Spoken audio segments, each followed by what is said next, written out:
Μπορείς αλήθεια να κάνεις ένα μεγάλο ταξίδι με ηλεκτρικό αυτοκίνητο? Πόσες στάσεις θα χρειαστούν και για πόσο χρόνο? Ποια είναι η ιδανική ταχύτητα ταξιδιού ώστε να μην χάνεις τον ανεφοδιασμό ό,τι κερδίζεις στον δρόμο? Και τελικά, πόσο κοστίζει το ηλεκτρικό χιλιόμετρο στην εθνική οδό? Σε αυτό το επεισόδιο του EVs Explained ταξιδεύουμε ηλεκτρικά.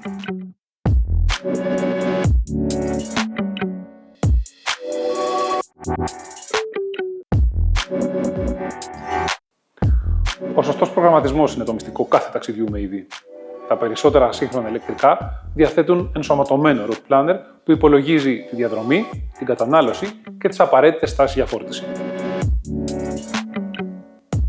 Εναλλακτικά μπορείτε να δείτε τους διαθέσιμους φορτιστές της διαδρομής σας μέσα από την κρατική εφαρμογή Recharge, εξειδικευμένες πλατφόρμες όπως το Plugshare ή από το app του παρόχου σας. Πριν ξεκινήσετε, φροντίστε να έχετε φορτίσει την μπαταρία στο 100% όπως ακριβώς θα φουλάρατε το ρεζερβουάρ ενός συμβατικού αυτοκινήτου. Καλό είναι να πραγματοποιήσετε το πρώτο σας ταξίδι αφού έχετε ήδη εξοικειωθεί με το ηλεκτρικό σας αυτοκίνητο. Όταν θα έχετε δηλαδή αντίληψη της αυτονομίας που μπορεί να δώσει η μπαταρία του.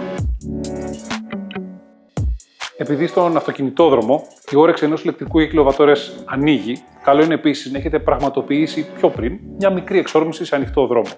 Έτσι θα έχετε μια καλύτερη ιδέα για το ποσοστό της φόρτισης που έχασε η μπαταρία σε μια διαδρομή 40-50 χιλιόμετρων.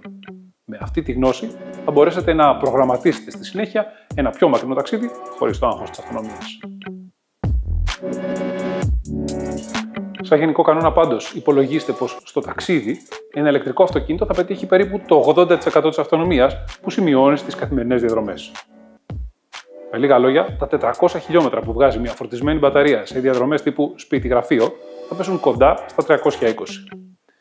Η ιδανική ταχύτητα ταξιδιού με ένα ηλεκτρικό αυτοκίνητο είναι τα 110 με 120 χιλιόμετρα την ώρα. Μετά, η κατανάλωση αυξάνεται γεωμετρικά, όπως άλλωστε και σε ένα συμβατικό αυτοκίνητο. Οδηγήστε προνοητικά, χωρίς απότομα φρεναρίσματα ή επιταχύνσεις. Το αυτοκίνητο θα σας ανταμείψει με περισσότερα χιλιόμετρα αυτονομίας. Το cruise control βοηθά επίσης να διατηρείτε σταθερή η ταχύτητα ταξιδιού και να επιτυγχάνετε χαμηλότερη κατανάλωση σε σχέση με αυτή από ένα άτσαλο πόδι. Να έχετε υπόψη πως πολύ υψηλές ή πολύ χαμηλές θερμοκρασίες επηρεάζουν την κατανάλωση ρεύματος. Οπότε, στην περίπτωση ακραίων καιρικών συνθηκών, υπολογίστε μια μικρότερη αυτονομία. Η αεροδυναμική παίζει επίσης σημαντικό ρόλο. Μια μπαγαζιέρα ή ανοιχτά παράθυρα μπορεί να αυξήσουν την κατανάλωση. Έχοντας πλέον τη γνώση της αυτονομίας του αυτοκινήτου μου, σε ποιο σημείο της διαδρομής πρέπει να προγραμματίσω τη στάση μου? Ο αριθμός των στάσεων για ανεφοδιασμό και κατά συνέπεια οι τοποθεσίες που αυτές πρέπει να πραγματοποιηθούν εξαρτώνται από διάφορους παράγοντες. Πρώτα απ' όλα, από την απόσταση που πρέπει να διανυθεί, αλλά και από το ποσοστό φόρτισης που θα χρειαστεί να έχει το αυτοκίνητο κατά την αύξηση στον προορισμό. Είναι τελείως διαφορετικό να ταξιδεύει κανείς για Θεσσαλονίκη, όπου φτάνοντας υπάρχουν πολλές επιλογές για ανεφοδιασμό, και άλλο να πηγαίνει σε έναν ορεινό προορισμό, όπου οι δυνατότητες φόρτισης είναι ενδεχομένως περιορισμένες.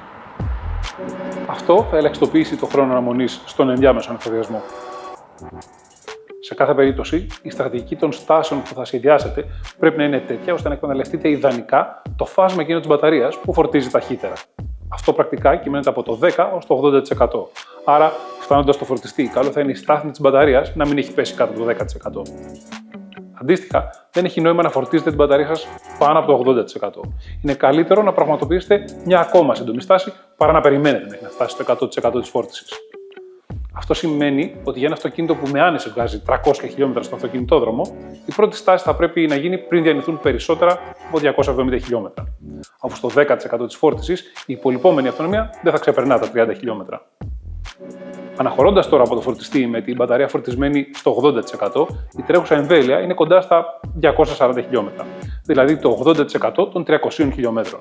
Αν και πάλι θέλουμε να προγραμματίσουμε μια στάση πριν η μπαταρία πέσει κάτω από το 10%, αυτό πρέπει να γίνει στα επόμενα 210 χιλιόμετρα. Τελικά θα αναρωτηθείτε πόσο διαφέρει ο χρόνος αλλά και το κόστος του ταξιδιού ενός ηλεκτρικού σε σχέση με ό,τι είχαμε συνηθίσει μέχρι σήμερα. Όχι πολύ είναι η αλήθεια. Στην πράξη, τα σύγχρονα ηλεκτρικά μπορούν να βγάλουν στο ταξίδι περισσότερα από 300 χιλιόμετρα που χρησιμοποιήσαμε στο παράδειγμά μας για λόγους ευκολίας. Έτσι, στη χαρακτηριστική διαδρομή Αθήνα-Θεσσαλονίκη, ένα σύγχρονο ηλεκτρικό αυτοκίνητο κανονικά θα χρειαστεί μόνο μία στάση για φόρτιση της τάξης των 30 λεπτών περίπου. Όσο δηλαδή και το απαραίτητο διάλειμμα που σε ένα τέτοιο ταξίδι είναι καλό να πραγματοποιεί ο οδηγός προκειμένου να εξεκουραστεί. Φυσικά, ο χρόνος ανεφοδιασμού διαφέρει ανάλογα με το αυτοκίνητο και τις διαθέσιμες υποδομές φόρτισης. Όσο για το κόστος, παρότι η κιλοβατόρα στον ταχυφορτιστή θα σας έρθει ακριβότερη εν συγκρίση με την οικιακή φόρτιση, και πάλι το κόστος ένα χιλιόμετρο είναι αντίστοιχο ή και χαμηλότερο από αυτό ενός δίζελ. Σε κάθε περίπτωση, το ταξίδι με ένα ηλεκτρικό δεν απαιτεί θυσίες. Απλά προσαρμογή. Λίγη οργάνωση, λίγη εξοικείωση με τις εφαρμογές και μια διαφορετική φιλοσοφία στον δρόμο.